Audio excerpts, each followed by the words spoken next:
So, without further ado, our topic for tonight is teenage depression and mood disorders, and our guest is Lois Colle, who is a psychologist and a teacher here at Marianapolis College in Montreal, Canada. I'll get us started. There's an institution in Toronto called the Centre for Addiction and Mental Health. They're called CAMH, and they did a recent survey mostly with teenagers. I think it was in Ontario, but also I think it was across Canada. And the survey was like very widespread, and it said there are higher levels of distress and anxiety than previously before in teenagers. Can you speak a bit about that? Sure. Hi. Thank you, Mark. Hello, everyone. I apologize for my raspy voice. It's allergy season here in Montreal, and I'm sure that some of you can relate to that. So I'll tell you a little bit about the study and what actually led to Mark and I meeting each other. Whereas I've been studying mood disorders and depression in teenagers for way too many years, a long, long time. And Mark reached out to me to really ask for my opinion about the study. So what they basically found, it was done with 10,000 students in Ontario, grades 7 to 12, and the thing that really concerned them was they put together 6 items where they asked about psychological distress. So they asked about symptoms of depression and anxiety, and what they ended up finding was in 2015, 34% of the students reported, quote, elevated distress levels. And what makes it even worse is that 46% of females actually reported the elevated distress and 23% of males. Now, these numbers are very, very high, of course. And the part that was quite striking to these people at CAMH, which is the Canadian Addiction and Mental Health Hospital in Ontario, was that it represented like almost double the rate from 2 years earlier. Just to give you some more data, it's actually not dissimilar from some of the research that they did in Quebec, where they found that up to 30% of females report really high levels of distress. And if you look at it even further and you start looking at measures like of which teens report very poor mental health or extreme levels of distress or serious distress, the numbers are close to 20%, and that's across Canada pretty much. So we have data from Quebec, Ontario, British Columbia, and again, it's higher in females than males. So I know Mark had asked me previously if I had a reason why more in females than males. Sadly, I still don't have an answer. What we do know is that the levels of distress are almost twice those of males, and it really tends to begin after puberty. And there are many different hypotheses about it. It could be related to changes in hormones, changes in social roles, changes in maybe social media use, and I want to actually get to that a little bit later on. So I'm going to plant that seed in your head for now, and I want all of you to think about the way your kids are using their phones. Okay, so if you can come up with maybe some thoughts that you might have about whether or not you think their phones might be impacting their behavior, I want you to maybe share that with us later. For now, let's see where I can go from here. Mark, is there anything you want to ask me about that? No. I believe you were going to talk about feeling distressed versus depressed. Was that next on the topics? Yeah. Okay. So what I wanted to do was really get to, when the study came out with CAMH, it was very concerning for a lot of people. And I guess, my thought was cooler heads must prevail, because we're really just talking about some symptoms. And if you ask adults, you unfortunately see that the data are not that dissimilar. A lot of adults will report high, levels of distress. And it's not clear why. There are ideas that maybe it's related to economics, certainly for adults. But again, high levels of distress across age groups. But that's not the same thing as depression. So I thought, since we're talking specifically about mood disorders, I really thought I would get into the difference between, someone experiencing high levels of distress versus somebody who's actually going through clinically significant depression, which we call a major depressive episode. So I thought we would go through the symptoms. I'm hoping that's all right with you. And what I want to draw attention to is, for many years I worked with many families with teenage children with depression. And one of the big questions I would get from parents was, how come, my son didn't look like my nephew? My nephew was also depressed, but they don't look the same. Like, the symptoms don't seem to be the same. How could you say they're both depressed? Or, this girl looks different from the other girl. So I thought I would go over that with you, just in case any of you have that same question, because when we're talking about a major depressive episode, we have 9 symptoms that we look at, okay? And we basically need, I'm going to slow down a bit, although some of you probably know this, but just in case I will teach it to you, you have to have 5 of the 9 symptoms, and they've got to be there for at least 2 weeks in a row. Okay, so they've got to be there almost pretty much consistently throughout the day for at least a 2-week period. So I repeat again, 5 out of 9. So right away, you can see how there can be, different combinations of symptoms. So what I thought I would do is I'm going to go through the symptoms, and then I will tell you about, I'll use 2 girls who I treated a while ago, and basically explain how both of them were depressed, but they looked exceptionally differently. And again, I'm putting it out there for those of you who might have a child who's saying, but they don't seem quite like the other ones. It doesn't mean that they're not depressed, okay? So again, just consider all these possibilities. So I'm going to start off with the first symptom. So the first symptom is you can either have a depressed mood, so that's feeling sad, or irritability or anger. So what that basically means is you could have a child who's walking around feeling very sad and glum, or somebody who is walking around punching walls, starting fights where they never used to start fights before. And very often, just to add, is, very often when someone starts doing that, parents get very upset, and they're saying, why are you so angry? What's wrong with you? Are you on drugs? Are you getting into fights? So these are kids really who were not fighters before, and they didn't have tempers before, and now they seem to all of a sudden have tempers. So I'm going to talk about 2 girls. Okay, I'm going to sort of mix them into this. One initial is J, and the other's initial is A. That sounds very similar. I'm sorry. So J and A. Okay, so first symptom is depressed mood and irritability. Both these girls, by the way, were 15 when I first started working with them. So Jay came in, exceptionally angry young woman. She, in fact, was getting into so many fights that in school they placed her into specific class for all boys with behavior disorders. So imagine this. This poor girl was struggling. She was actually very, very depressed, but she couldn't express sadness, so she was very angry and fighting all the time. And it really made matters worse. They put her in a small class with boys with behavior problems. Okay, so that is J. Another young woman, her initial is A, very sad and very tearful. So you have these 2 girls beside each other. You would never look at them and say, wow, this can't, you would think this can't be the same problem. It is. Okay, let me go to the second symptom now. The second one is loss of interest or pleasure in almost all activities. So some of you might have heard the term anhedonia, which is the more scientific term for it. But basically what it means is everything is kind of bleh.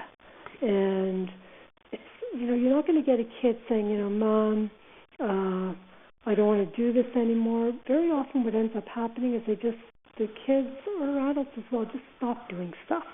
And if you don't ask about it, you're not going to really know why they stopped doing it. And very often it's linked to they've just sort of lost interest in it because there's no pleasure involved in it anymore. One of the questions, Mark said that I teach, and the students that I teach are 17 to 19. And one of the questions, they have this idea that being withdrawn is actually a symptom of depression. Now, when we look at the symptoms, withdrawal is not one of the symptoms officially, but what ends up happening is kids do withdraw because they lose interest in things. So the withdrawal is usually a sign of their loss of interest or pleasure in almost all activities. So all of a sudden your child who used to like going to parties is no longer going to parties. Or if they used to go to movies or out to eat, they're not interested in doing that anymore. Even less interest in watching television shows. It could be anything, really. Mark, anything to... I'm going to keep checking with Mark just in case he wants to slow me down a bit. My one thing was, you're saying symptoms, and I guess this is from the, I think it's called the DSM-5. Is it the 5? Okay, and that's the big book of psychology, basically, for diagnosis of symptoms, right? Exactly. Okay. So the way people, if any of you have gone to a hospital or have seen a medical doctor, psychiatrist, I'm a psychologist, but I still, because I worked in a hospital for so many years, would use this book. It's called the Diagnostic and Statistical Manual, and we're on the 5th edition now. And what it has in that book is every official, all the symptoms for every diagnosis within mental health that you could think of. Okay, so these are the symptoms that are from the DSM-5, and if anyone has just moved to Canada, it's linked to a system that's used internationally, which is called the International Classification of Disease, the ICD system. So the symptoms that we look at here in Canada or North America are very similar to the symptoms that they would look at in whether it's India, China, Australia. So we're all on board. We all agree on, the fact that to have a clinically significant major depressive episode, you need 5 of these 9 symptoms. Okay? So 1, just to repeat, was the depressed mood, irritability, and or anger. Number 2 was the loss of interest or pleasure in almost all activities. Let me go back to Jay. Jay basically stopped doing all of her activities. Her mother forced her to go to school, but otherwise she didn't do anything. A, continued to do activities, and in fact she was vice president in her school on student council, and this girl, her picture was all over the school with a big smile on it, and it was so difficult for her to pretend that at the end of the day she would basically crash. So she had no pleasure from doing anything, but she put on a fake smile. So for those of you who might see your kids who can play happy, you have to check that they're not just, quote, playing happy. All right, let's move on to symptom 3, feelings of worthlessness and or inappropriate guilt. This is, look, we've all done things we shouldn't have done in our life, all right? And we've all said stupid things and made mistakes, and most of it, we usually just move on. Now, I think one of the most interesting things that I've noticed in people who are starting to, say, get depressed again is all of a sudden they think of that horrible thing they said to their mother 5 years ago, okay?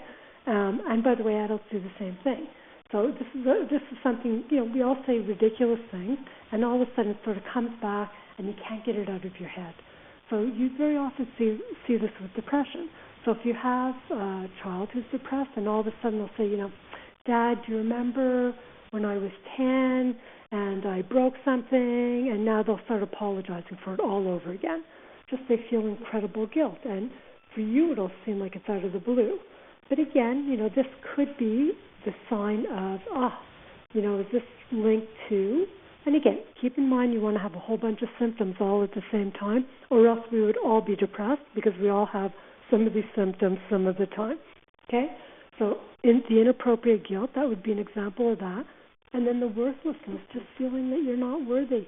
Why should I make myself have a good meal? I don't deserve it. I did well in school. I got lucky. I'm not worthy of doing well in school. Okay, so this would be another symptom. So now I've covered 3 symptoms. I will go to my girls here. A, who was the vice president, basically felt she was not worthy of being a vice president. The other girl actually didn't have many feelings of worthlessness or guilt. That really wasn't a symptom for her. That didn't bother her.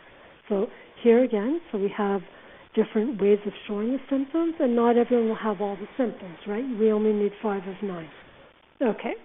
I'm going to get to another symptom, and these are usually, when we talk about body changes with depression, these are two that will stick out the most.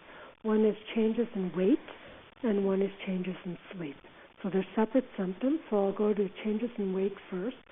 Now what happens here is these are changes in your weight without trying to deliberately lose or gain weight.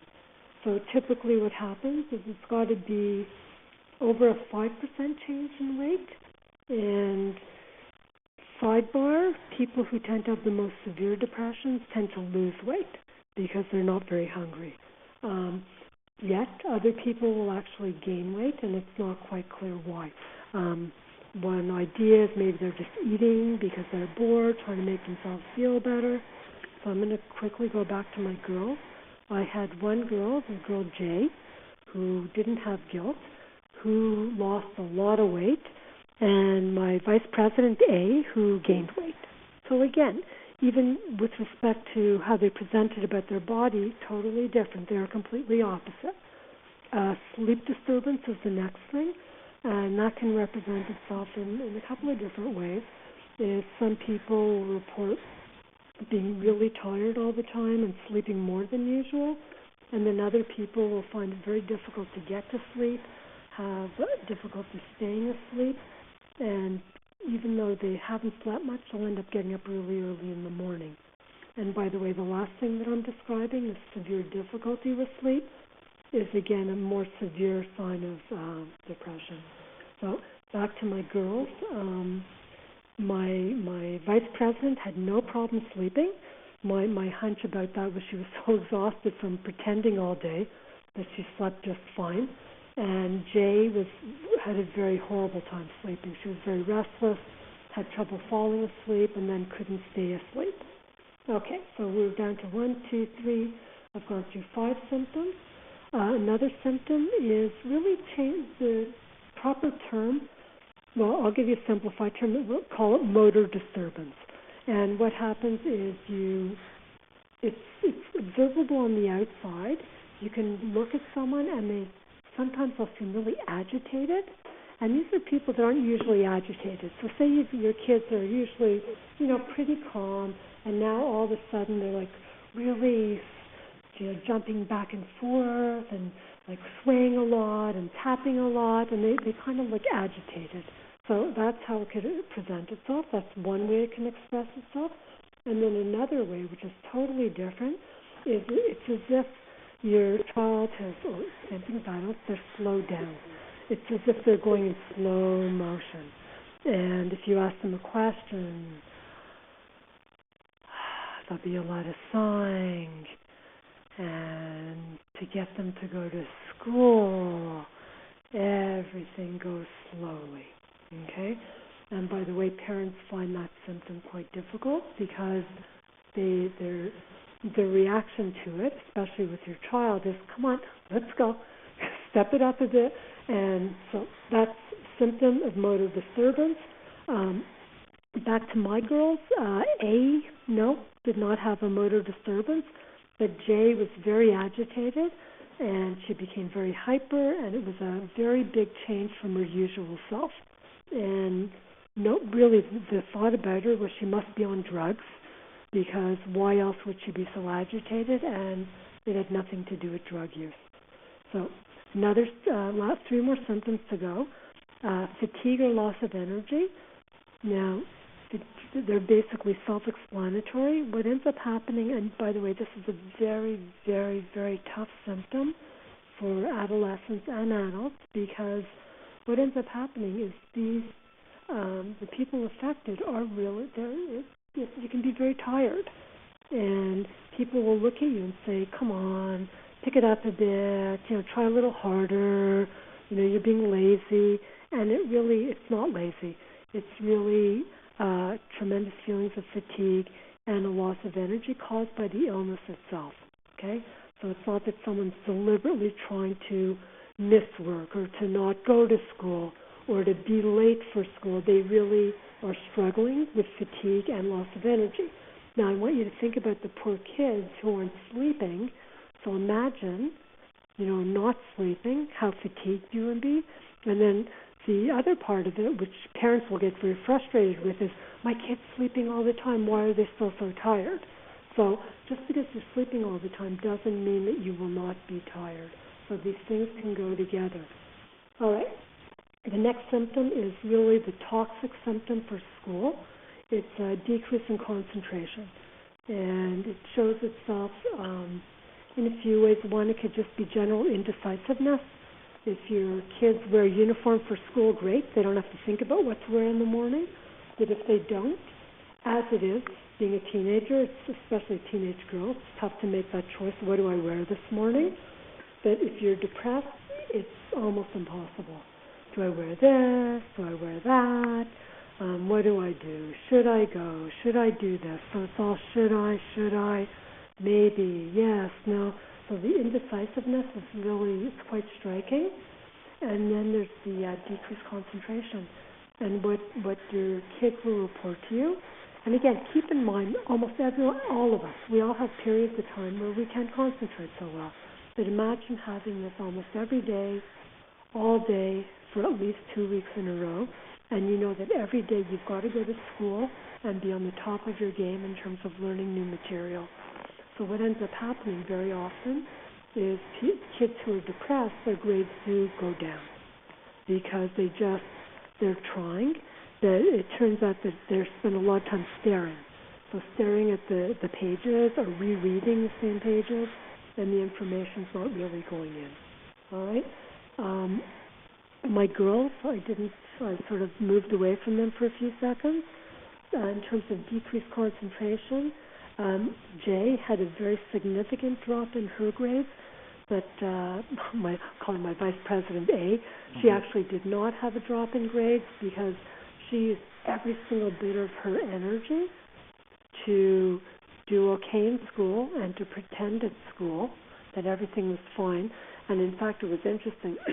I'm looking at Mark as I'm saying this. Is I remember when I met her and her family, her parents looked at me and said, "Can't we get her to pretend at home?" Because when she would get home, she was so tired and irritable and sad, and she'd spend all her time at home crying. And then they would see her, or get her from school, and they would see the girl who was putting it all on and pretending. And they actually wanted that girl, which is very depressing in and of itself. But it doesn't quite work that way. So she again, differences in levels of concentration between these two girls. And then finally, the last symptom, and this is really the most important reason why if your child is depressed, you want to at least see what you can do for it, is the symptom of recurrent thoughts of death or suicide. And I've been doing this for a really long time, and parents will ask me, or my students will ask me, "Oh, you must be used to this." No, you never, ever, ever get used to anybody making having suicidal thoughts, making suicidal gestures. It's as heavy as it gets. So this is really the part of depression that really, I think, forces a lot of parents to go get help, is because they actually do worry about the risk of suicide. And I'll just put it out here right now, if your child ever does say that they're thinking about this, bring them right to an emergency room, okay? Even if they're joking, it doesn't matter. Let the emergency room tell you that they're joking. And after they do that once, they won't joke about that again, okay? So it's something that you should never take lightly, and that is, I'm setting that up as the very last symptom. And one of the big concerns also, we gave you some of the statistics for, the levels of distress, but we do know that the suicide rates are actually going up for adolescents. So that is a concern, and it does seem to be linked to depression. So it's very important to keep that in the back of your mind and to, make sure if you can that your child gets help. So just very, very quick, back to these girls for a second. The reason that I met this girl, Jay, was because she had made a suicide attempt. And she was someone I actually worked with at the hospital. And this girl A she had mild suicidal thoughts, but again, I ended up meeting her through a whole very different route. So again, very different presentations, but both of them quite depressed. So I'm hoping that made sense to you. I know I went through, you're probably going, it's after 7. How do I remember 5 of 9 symptoms? So again, the idea here is, so I can have somebody that's very depressed, loss of interest, weight gain, sleeping a lot, very slowed down, very tired, and someone who's very tired, very sped up, sleeping a lot, gaining weight. So right there, they look very different. Mm-hmm. You see? And quick question, can your symptoms change? Can, you all of a sudden go from weight gain to weight loss? Or is that something that's common? Yeah, well, common, I don't know about common, but it certainly is possible. What ends up happening, look, there are a few things that I would, like if someone has lost a lot of weight, let's say they were gaining weight, now they've lost a lot of weight and they're not sleeping, usually those are more, and they're slowed down, usually those are more serious signs of depression. So usually we would look at those and say, you know what, these are signs that the depression might be quite serious. So the symptoms can change. The other thing I'll add once we're there is that there are a lot of kids, like right now, certainly, actually pretty much everywhere in North America, high school students are going to be entering their exam periods. And basically the next month or so for most students are going to be full months where, we have 9 symptoms. They are probably going to flirt with these symptoms, 3, 4 symptoms at a time for a week, then maybe they'll slow down a bit and maybe they'll come back again. So it won't end up being for 2 weeks consistently in a row, but they might have a tough time, all right? And they're not going to be considered in a depressive episode. We know that students go through periods like this during their exams. It's actually pretty well understood that they're more likely to binge eat as well, by the way, in case you notice that your fridges are emptying out during exam periods. But so it's not unusual if you see your kids during high periods of stress to have a few of these symptoms. But to get a diagnosis of a depressive episode, you would have to have 5 of the 9 for a minimum of 2 weeks in a row.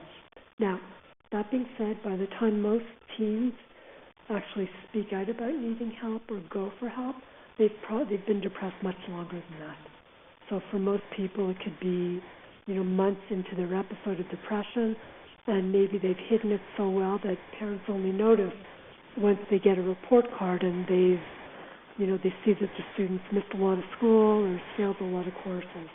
And again, not drugs, could be depression, all right? So what do we know about depressive episodes? We know that levels of distress have gone up significantly in the past few years. What we do know about depressive episodes in adolescents is that they've gone up significantly, like in the last 10 years. So not as much as the distress, but still, it's around a 3 to 4% increase, which is that's high. So we're looking at maybe up to 15% of teenagers at the age of 17 might be going through a depression in a 1-year period.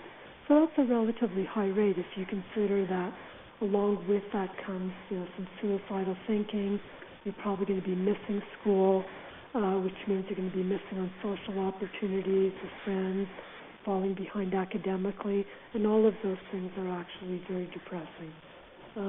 The other thing I mentioned it before was the suicide rates have doubled for females in that same time period.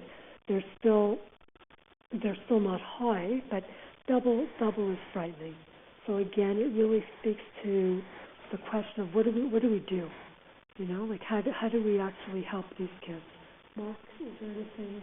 I'm gonna take a water break for a second, and I'll see if Mark can think of some questions to ask me. Yeah, I mean, first of all, I'm pretty shocked by the doubling of the female suicide rate. I saw a seminar last week talking about suicide rates in males, and one of the guest speakers was saying the rates were higher in males, and this is just in general because kind of the violent nature of men, say, taking a gun or hanging themselves, whereas a woman wouldn't be as violent in general. But wow, doubling the rates. Yeah. So getting back to, you were talking about major depressive episodes. What can help when a teenager's going through something like this? You're going to make me sigh. What can help? You know what? There are actually great treatments out there, and we know that there's some excellent treatments out there. What I'll do is I'll just mention a couple of them. Some of you might have heard about these, but then I really want to focus on what you can do, because what I've left out until now, and I will say it right now, is that I'll tell you that there are great treatments, but we know that there's a lack of them out there. And we know that the majority of teens who need help are not able to get it, even if they want it. So that is a crisis, and people are trying to come up with a way of remedying the situation. But the good news is that we do have good treatments that do work. So I'll just briefly explain a couple of them to you, because really what I would rather do is use the rest of the time that we have to go over a couple of things that maybe you as parents could do to help with whatever your kids are going through, all right? And if some of you have kids that are going to be at home over the next few weeks studying for exams, and you notice their mood really going down, maybe some little boosters that you could recommend to them to maybe help their mood to prevent their mood from dropping down, all right? So what do we know works? There's something called cognitive behavior therapy. And people call that CBT. It's called CBT everywhere, I find. Yeah. It's called CBT. Yeah. I hear it every day, CBT. Yeah. Honestly, it's like the best new chocolate out there. Anyway, sorry for laughing. But it's a good thing. It's a good laugh because it's actually an effective treatment. But you do have to be trained to do it. And what it basically does is it really looks at the relationship between your mood and your thoughts and your behavior. So I'll give you an example. I'll give you an example for a kid in school. So I heard someone walking. She walked into a classroom to go up to her friend. She went up to her friend and said, "Alex hates me." And so her friend said, "Well, why?" She says, "Well, because he walked right by me." And the first thing that the other student asked was, "Well, did he see you?" And she said, "Oh, I don't know. Maybe not." So I'm laughing. It's a nervous laugh. But here's where the cognitive and the thinking and the behavior and the moods come in. So this girl's thought was that this guy doesn't like her, right? So if you have a thought like that, clearly, is it going to put you in a good mood? No. So if you think this guy he doesn't like me, he disrespects me, he hates me, which is what she thought, all of a sudden you're going to feel very down. So you have your thought, you had a certain situation, and it's really the way you interpreted it that made you feel crappy. So if you could think of another explanation, and really what the friend said was, how do you know he saw you? If he didn't see you, then maybe that's why he didn't respond back to you. You see? And then when that girl heard that possible explanation, she went, "Oh, okay." And then she didn't feel crappy. You see? So very often it's how we interpret things. And what you would do in cognitive behavior therapy is you would talk about the relationship between how your thinking changes your mood and then how your mood affects your behavior. And I think almost anyone who I'm speaking to now, all you invisible people, when we feel really crappy, we don't want to do anything.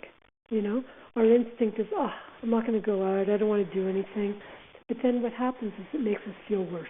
and then we spiral down, and then we think more negatively, and then we'll go, oh, we're so pathetic, couldn't even get myself out of bed. And then you say, no one's going to like me anyways. So all these things feed each other. So your behavior feeds your mood and feeds your thinking. And what cognitive behavior therapy does is it helps you deal with the relationship between those things. And it's actually very effective. However, that being said, some of you might have kids who are not big talkers.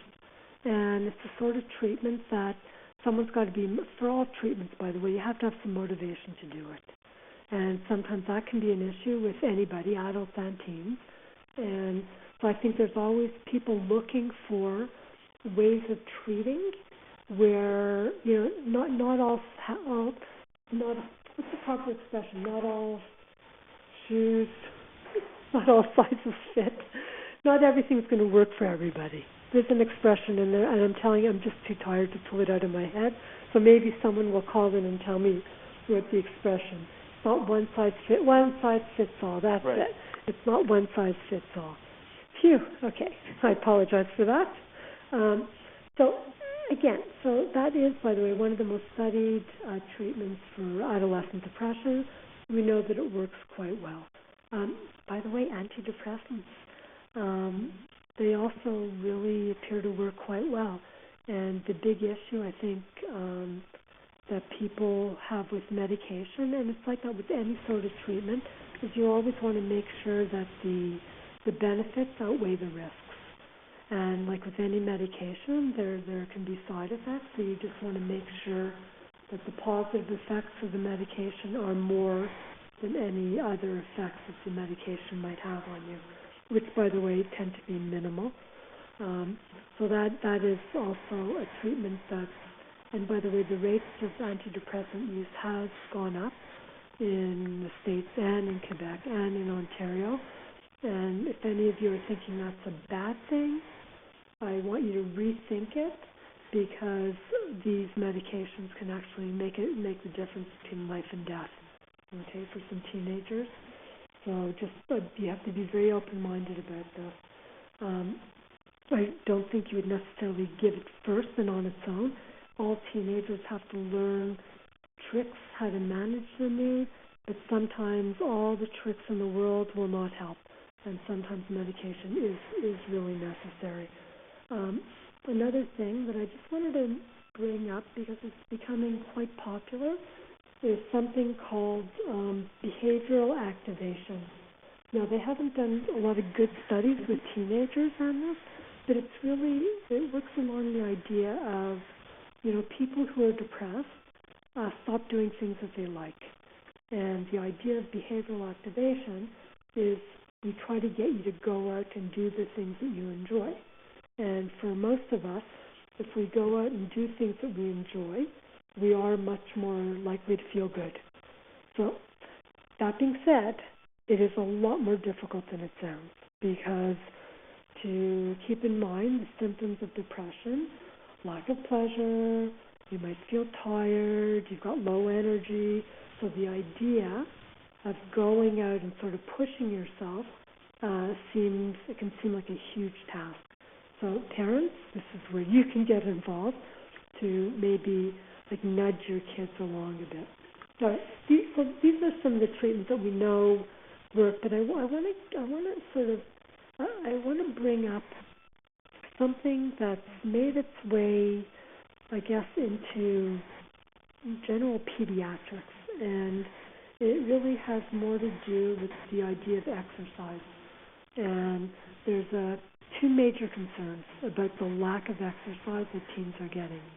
First and foremost, actually, is the fact that the generation of kids right now, it's the first time ever where they think that the younger generation will not outlive the older generation, and they attribute that to the fact that they are heavier and they have more obesity problems and more problems with blood pressure and diabetes at a young age, and that's very scary. And then the other big link is a lack of physical activity and changes in mood, namely rates of depression. Well, it's shocking that a generation. You're basically saying they're less healthy than the generation before them, despite medical technology, et cetera, et cetera. Yep. Okay, that's startling.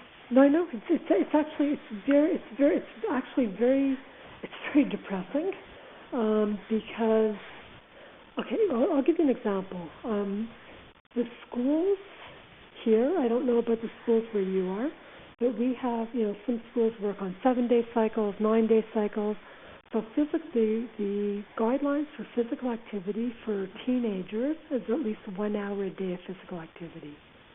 In high school, some teens have gym twice every 9 school days. Okay, so that means you're having gym maybe 1 week and not the next week. And this is not just a problem in Montreal. It's actually a problem all across the States as well. So there's actually there's a group of, again, within pediatrics, there's a group of pediatricians and researchers actually out in British Columbia that really they're sort of pushing for the government and the school boards to come up with policies or something where we can ensure that all kids are getting physical exercise. Because, to go back to what some of the studies show, some of the newer studies with teenagers are showing that that exercise, even 3 times a week exercise, can actually get rid of depressions. So imagine this, 3 times a week, not even every day, but 3 times a week, 45 minutes to an hour a day, in some studies, and for some kids, will actually get rid of the symptoms of depression. It's free, it's cheap. You can have kids doing stretching exercises. You can put them on a bicycle. I guess you have to buy a bicycle. Mm-hmm. You can have them walking, jogging. Not easy to do, but we know that those things actually improve the symptoms of depression. So what they want to do with the schools is to somehow get the governments involved, get the school boards involved, and make sure that we can introduce, there's 3 things that they actually talk about. And these are 3 things that have worked really well in the States and in different places around the world with youth who were having attention problems in school and also problems with mood. So one of the first things they recommend that's worked before are activity breaks. Now, they showed that in elementary school students, so going up to the age of 12, just giving them 10-minute activity breaks throughout the day made a huge difference for their concentration. Their moods were better, and they actually did better in school. Not hard to do if schools can do it. The other thing that they talk about is something called, there was a program called the Daily Mile. And they actually did this with high school students, and this was in Scotland. And they basically made students move a mile a day. And guess what? Their moods got better. So, again, this not doing activity is not really helping either. And a lot we as parents, you might want your kids to do more academics, but the academics replace these other things, and very often it's phys ed. And then the other thing they're trying, but as a teacher, I think this might be a little more complicated. I know that it's working with adults, or walking meetings, or with desks where you stand.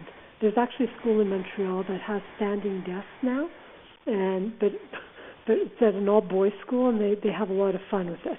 So I don't know if it'll translate into better mental health. I think they're just trying them out now, but you know what? It's worth trying. So one of the big things that I wanted to introduce to you was just the idea of if you could get your kids doing some sort of physical activity. I realize it's not easy to do. And one of the biggest culprits in all this is, I wish you could answer me back. Anyone want to guess? Cell phones. Yeah. Social media. That's the elephant in the room, I guess. Yeah. So, there was an article in The Atlantic several months ago. It's really well worth reading.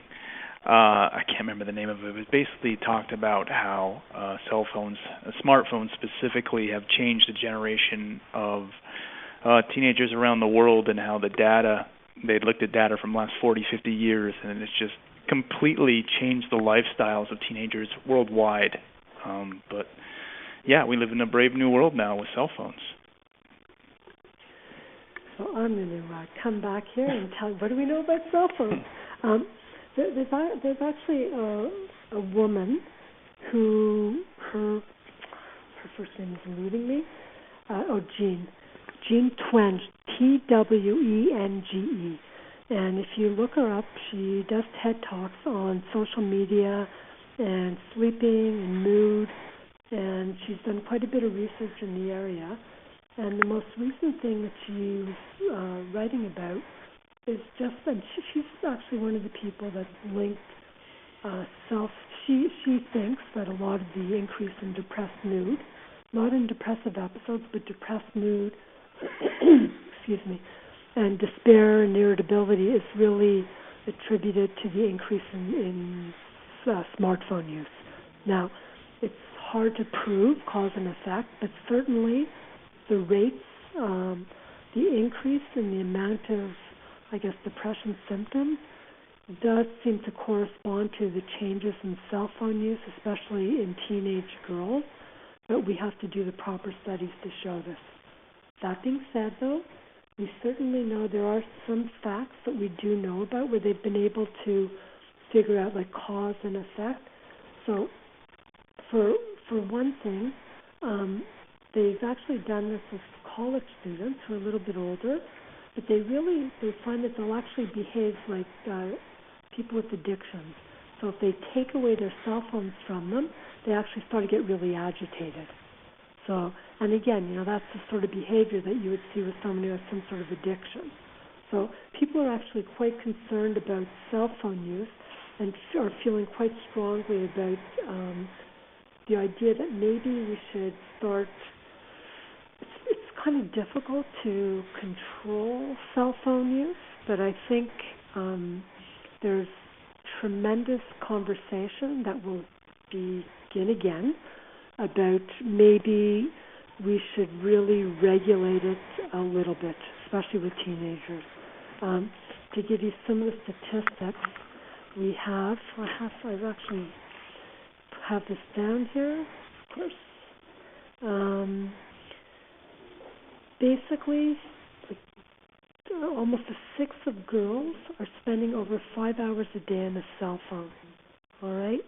On a daily. That's insane. I'm sorry. I know. Yeah. And imagine these are kids in school. Yeah. All right.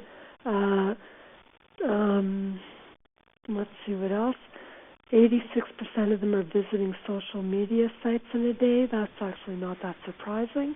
But again, these are really, really high numbers.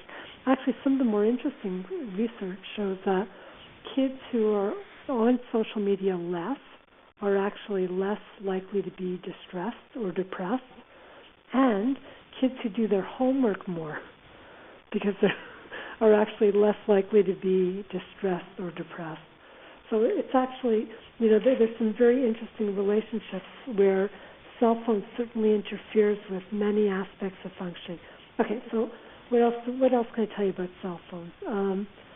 We know from that 82%, listen to this, of youth are online or on the phone after they're supposed to be asleep.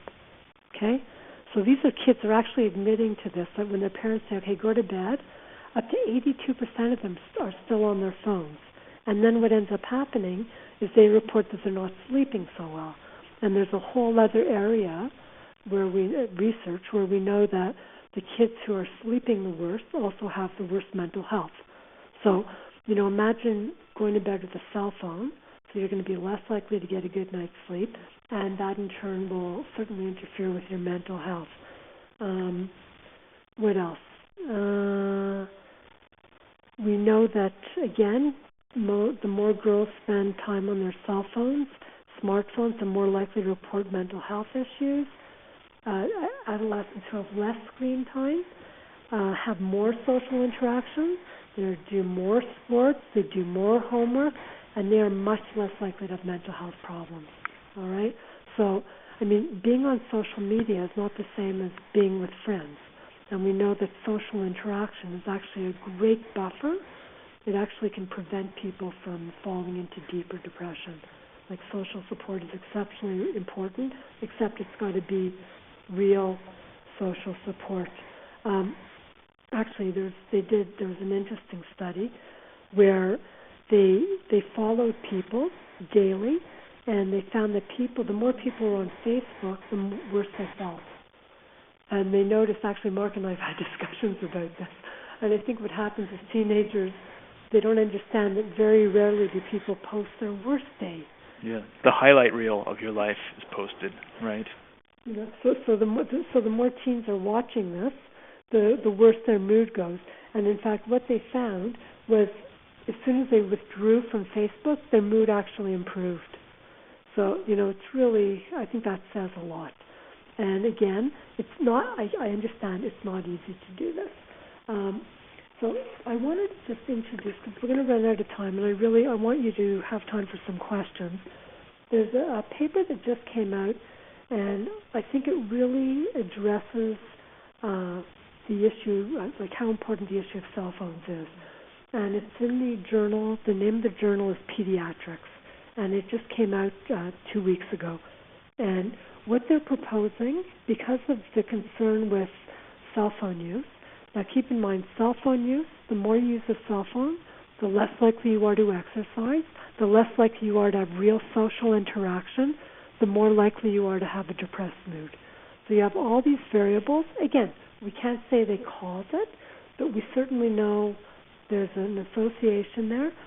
So what they would like family doctors to start doing, because keep in mind the family doctors are the ones that end up seeing our kids, so the pediatricians out there. So in the States, all family doctors are supposed to go through a certain screening, and it's actually called HEADS.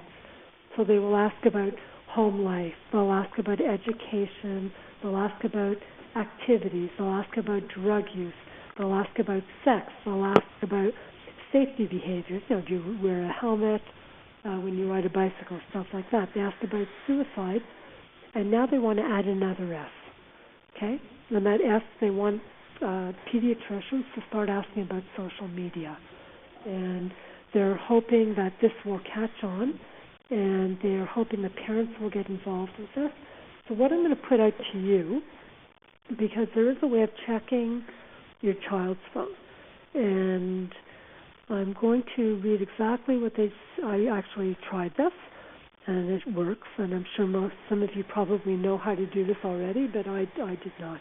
So a good way of finding out exactly how much time your child is spending on social media sites or applications in a typical day, what you can do if you have an Apple phone, the iOS instructions, I'll say it slowly, you go to the settings,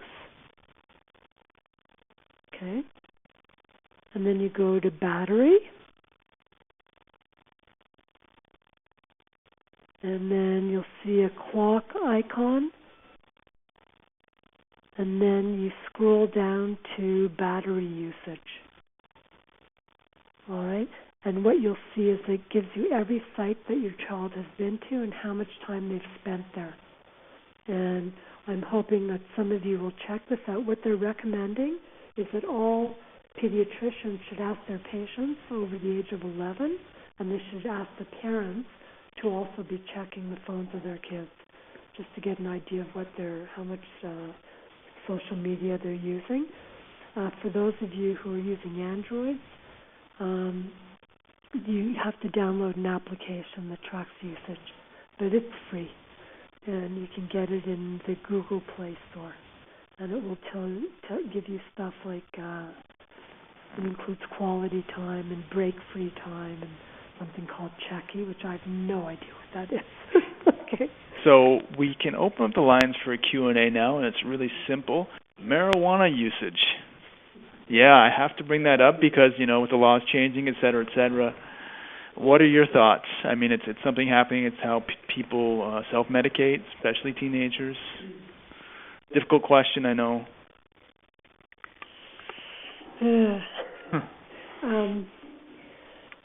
It's interesting because as much as people there's a subgroup of teens that continue to do this. There's a huge group that just don't do it at all. And actually, that's one of the concerns. The article that Mark was talking about on smartphone use in girls, and I think it might have been in that article in The Atlantic.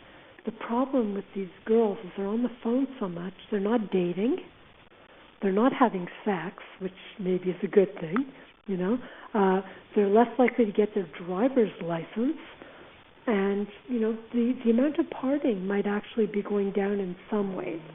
So I'm sort of avoiding the answer here. I'm not sure. I mean, Quebec actually has the highest weed smoking rates of Canada, with that in Montreal. So if you look at students in Sec 5, which is our last year of high school, almost, I think it's 40% of them had smoked in the last year. So there's a group in Quebec. It's called the Institut Statistique Québec, and they collect data on mental health and drug use and all this stuff. And they're going to have new statistics coming out actually at the end of this year, and they will be, I think, tracking the marijuana use more closely. I mean, my concern, and I actually say this to my students, and it comes from working in psychiatric hospitals, is I've met too many teens through the years who, from smoking, it triggered some sort of psychosis for them. And what psychosis is a break from reality. So these were kids who, after smoking, became very paranoid. Maybe they thought they were being spied on. They became very paranoid. Now, I want to be very, very clear here. The marijuana does not cause this, but for some people, there might be a vulnerability. And the problem is that we don't know who has that vulnerability. So I always worry about that, to the degree that when I actually begin teaching new students, and I know at 17 they're likely to be experimenting, what I do say to them is, look, if you have smoked and you're getting paranoid, please find something else to do. Because I don't know if there's a gene inside of you, if there's something inside of you that might get triggered, and then you can't get rid, it won't go away. So I'm very aware of that, again, because of my experience in a hospital, that just to be clear, I don't want you, going up to your kids and saying, this is going to cause you to develop it. It's not. That's not the story. It's just if people are going to use these things, they have to know about the safety and the parameters. Genetics. Okay. Like, what if, you or your spouse, has, depression, either in themselves or in their family? Is there studies on the likelihood of your child having depression as well? It certainly, if you have a depression, it absolutely raises the risk of your child having a depression. It almost more than doubles it, actually. So depending on how many relatives you have who are depressed, say you have a depressed mother and father, then the odds are quite great that you will get a depression, and very often it will occur, younger rather than older. That's also another thing about depressions is if you go back a generation, most people didn't get depressed until their mid-20s, and now really it's beginning in your mid-teens. So the reason why it's occurring earlier is not clear, but it's all over the world, and the rates are quite high everywhere. So it's really, some people have thought about a genetic argument for this. Is there something in the genes that's changing? I don't know. I think more research will tell us. But certainly, if there's depression in the family, another thing, just to add to that, let's say the mother has depression and you are taking a medication. Sometimes what the doctor will do, if your child is depressed, is try the same medication for the child, for the adolescent, because something about the biology, the overlap in 50% of the genetics, is sometimes it might be a good way of trying to figure out what drug someone might respond best to. But certainly the genetics, and sadly genetics raise our risk.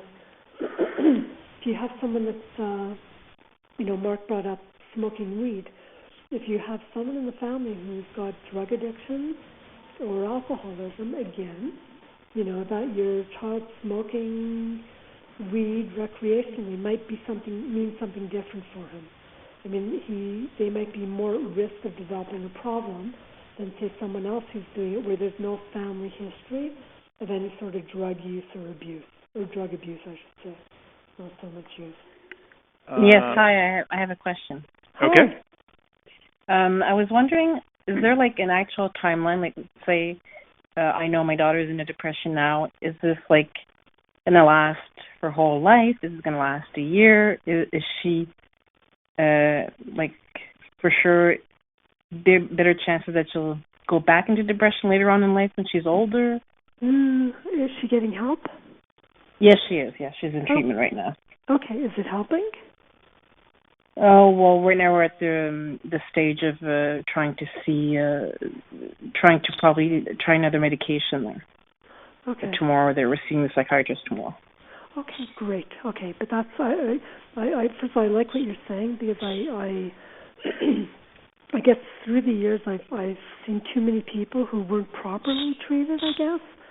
So it sounds like trying something else. That's the first good start, right? If something's not working. Yeah. You know what? It's hard to say. I mean, how old is she? 16. Yeah.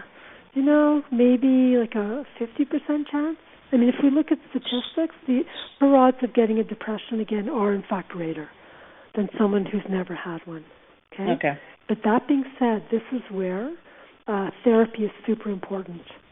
Okay. So any tricks that she can learn to sort of catch herself and her mood is going down, any tool, we like to call it a toolbox, right? Of skills that she can have. And if she gets, this is what we don't know.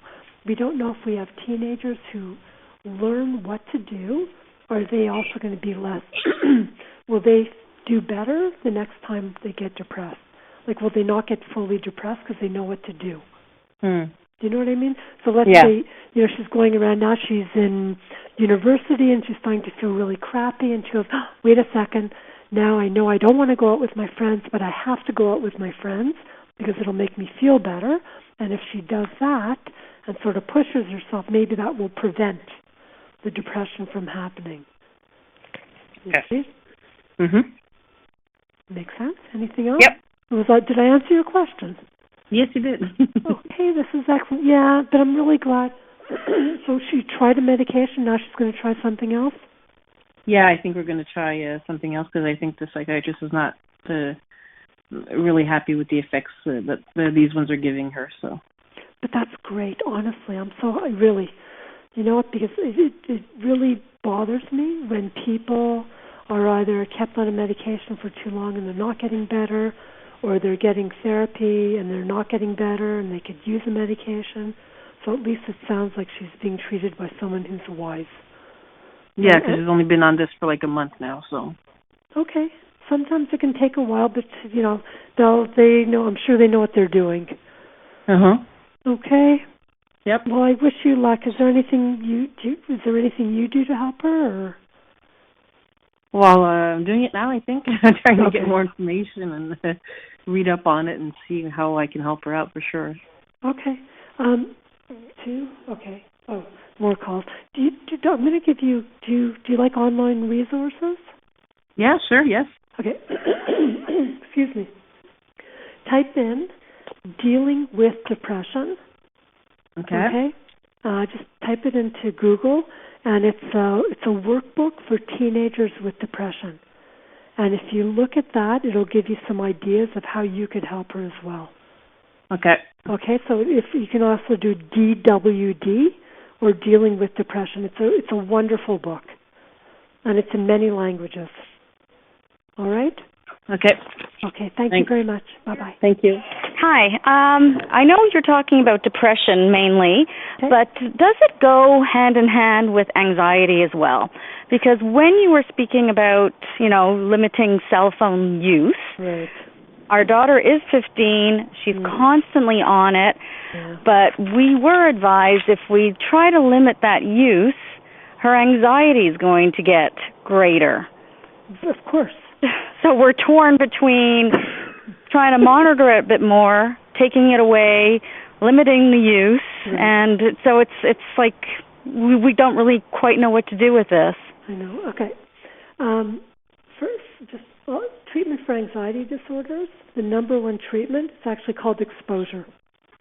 All right.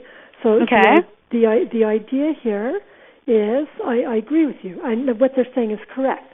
She will get more anxious, but you know what? It's not going to kill her. She will get more anxious. That's because there's, sort of an addiction component to it. Right. It will make her more anxious, but she will find a way of getting through that anxiety.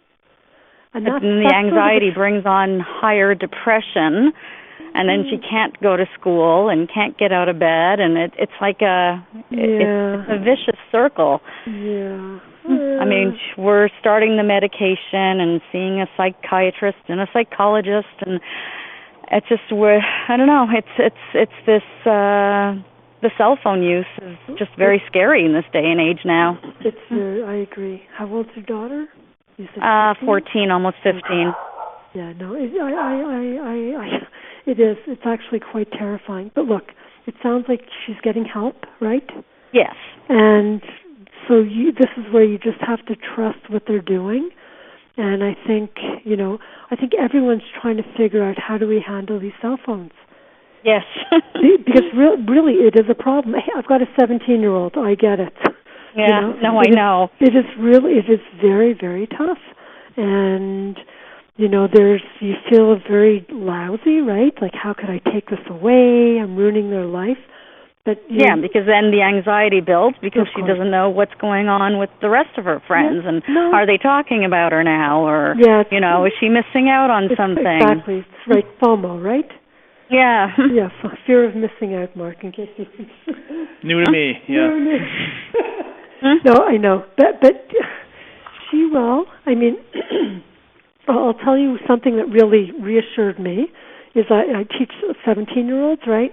And some of them actually, is they look back to when they were so young, when they were 15 and 14, and when they were addicted to their phone, and they actually take cell phone breaks. And maybe so they've taught themselves how to limit the use. But that's it. But maybe it's something that can just be suggested, and let's try it as an experiment. But again, you'll figure that out with her psychologist and the psychiatrist. But really, at a certain point, and this is the hardest part, is that she's not going to willingly give up her cell phone. No. All right? So you will have to make the decision at some point to be the bad guy and to make her life even more miserable, maybe temporarily, but then you have to really believe in your gut that this will be better in the long run. Yeah, it's hard. I know. I'm not sure what the best procedure would be at this point. That's the trouble. Well, look at it as a work in progress. Yeah, I mean, we limit it at night in bed. She doesn't use it, so at least it's down. We try to limit it from 8:30 or 9 o'clock on, so she can actually sleep. Okay, perfect. Okay. No, but that's so. But you know what? At least you're doing what you can do. And really, what you have to know is just by doing that, you're improving your sleep, and we know that that's a very important piece. So if the other part is frustrating, at least understand that the parts that you are doing are going to make a difference. And the other stuff will come with time. Really, a lot of it is trial and error. As I said in the talk, everyone is different. Yes. So just be patient and hang in there. Okay. It's not what you want to hear. I wish I could lie to you and make something up, but I'm so honest. I know. There's no right or wrong answer, it seems. No, for this one, it's really tough. It's it's what's worse, depression or anxiety. I mean, they do go hand in hand. So. Or she has the symptoms and she gets help with it. And instead of it looking, because it almost sounds like you're being held hostage. If you take it away, this is going to happen. But we also know if we let you have it, it's going to get even worse.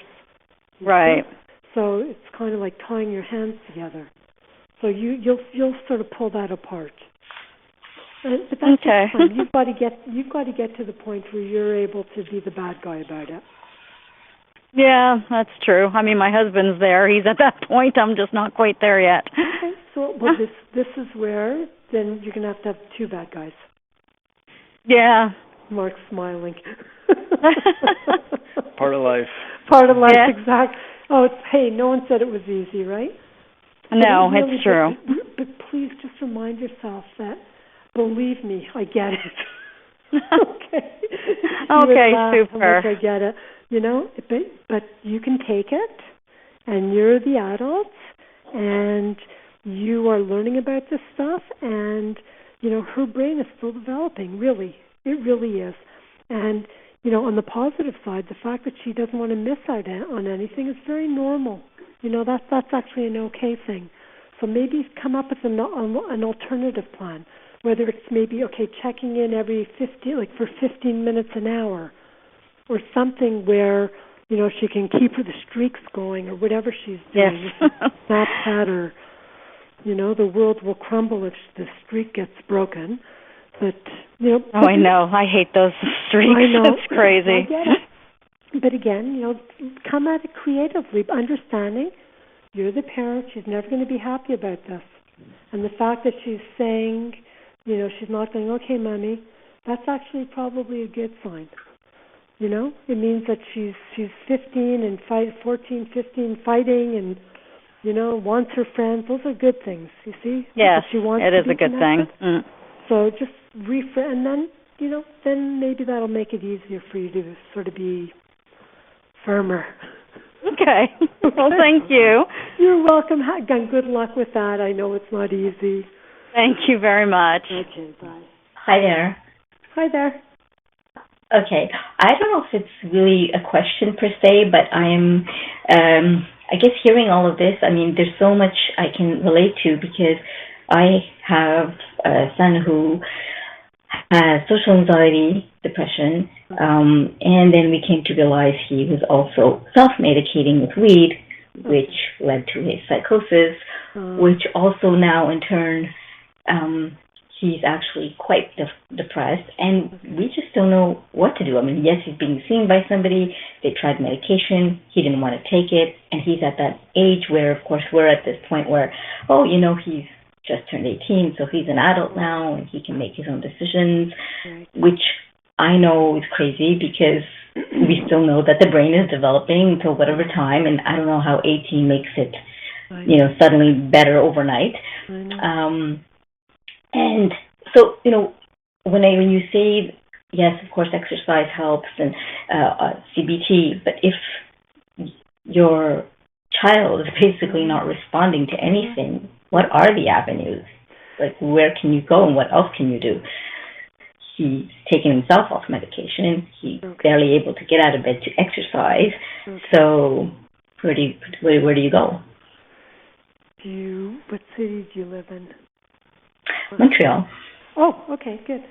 So, are you familiar with the resources in the city, like the early onset psychosis clinics?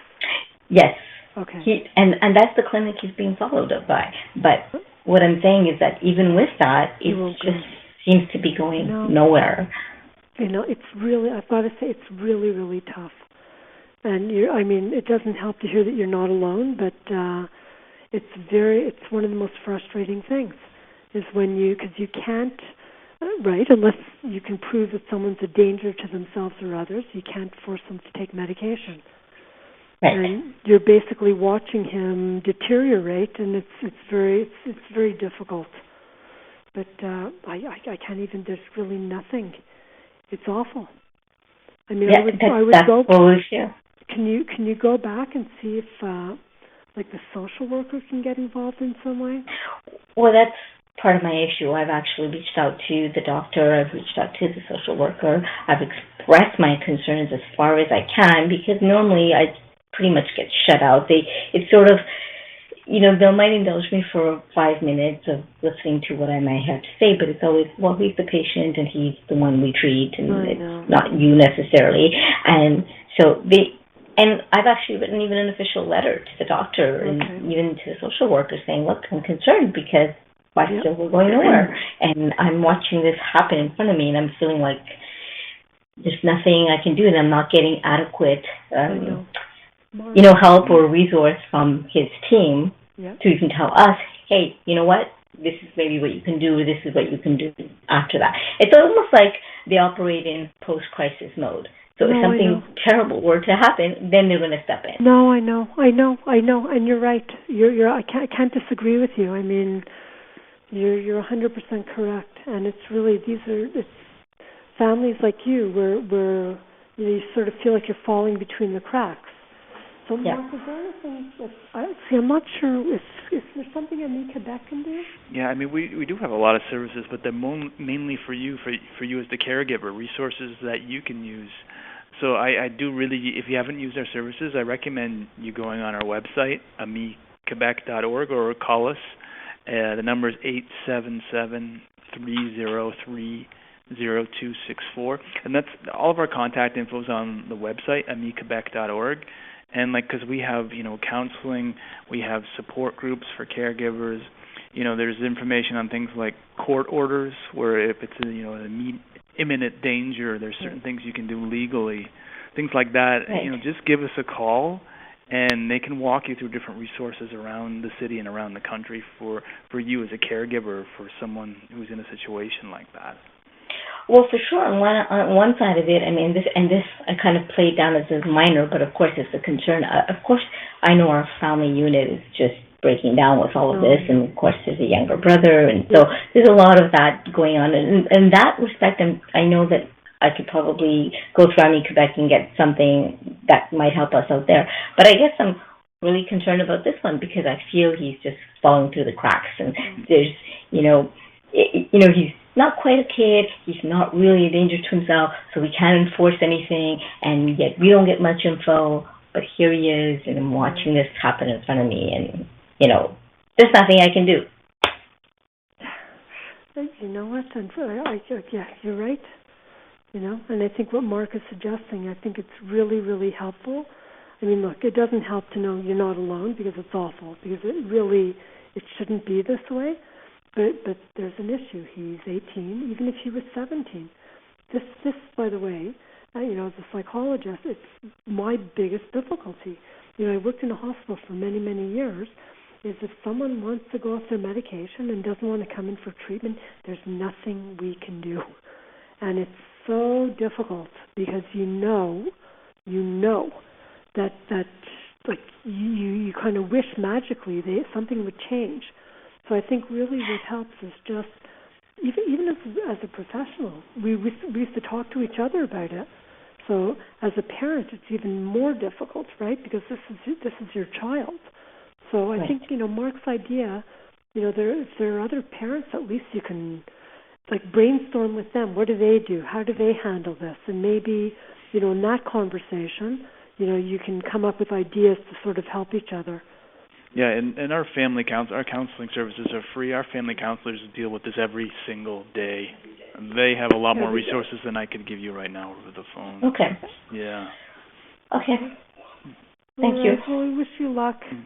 Not an easy one. Thank you for reaching out and really try. I think, the services that they offer here for that are really, certainly through the years, I've sent so many families here with very similar situations. And hopefully the team will.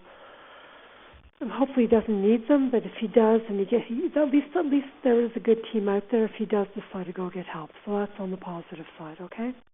Right. Okay. Okay. Have a good evening. Thank you. Bye. Okay, I'll ask the last question. Okay. You talked briefly about medications. What's out there on the market now? Is there a lot of stuff, or I assume? But we had a workshop here a couple of months ago with some residents from McGill University, and they were talking about some of the latest things on the market. Is there things that are standing out to you? Trends? Anything? No, not really. Not really. Mm. I'm sort of old school. Yeah. Especially when it comes to adolescence. So, no, there's really, it's so important for research, new medications, and for any of you who have kids who are taking medication and they're not responding well, please, please, please, if you're being treated by a family doctor, ask to see a psychiatrist. And there's absolutely no reason for someone to not get well. I am a huge fan in every city, big city, certainly in North America, we have things called mood disorder clinics, and these are the specialists for depression, bipolar disorder. I mean, there's no reason why somebody should not get better, okay? So sometimes it will take time. That's reality. It can take a while. To find the perfect medication can take a while, but once you find it, it can make a huge difference. Okay, so for anyone out there that's discouraged, don't give up. Really, just you have to keep looking sometimes. It's just a little bit more legwork than we'd like it to be sometimes. Okay. Well, before wrapping up, was there any last thing you wanted to mention before I close up for tonight? Thank you, all of you, for listening, and I hope that I was able to help some of you. And again, I think that's it. Okay. Well, I wanted to thank you, Lois, for being here with us tonight. And a little bit more about AMI-Quebec. We have podcasts, videos, support groups, family counseling workshops, things like this. Our services are free. The news I mentioned at the beginning that I wanted to bring up here at the end is this is the end of our tele-workshop series at AMI-Quebec. I think we've been doing them for 5 or 10 years, and we're going to be exploring a new technology starting in the fall. We're actually going to be using Facebook, talking about social media, but we're going to be doing live streaming videos on Facebook, and you can watch them online. You actually don't need a Facebook account, and they can be watched live or after the fact. If you do watch them live, you can interact via live chat.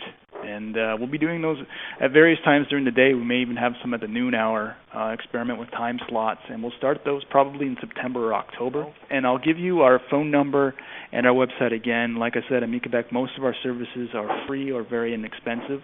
The toll-free number is 877-303-0264. And our website is www.amiquebec.org. All right, thank you everyone for being with us, and good night.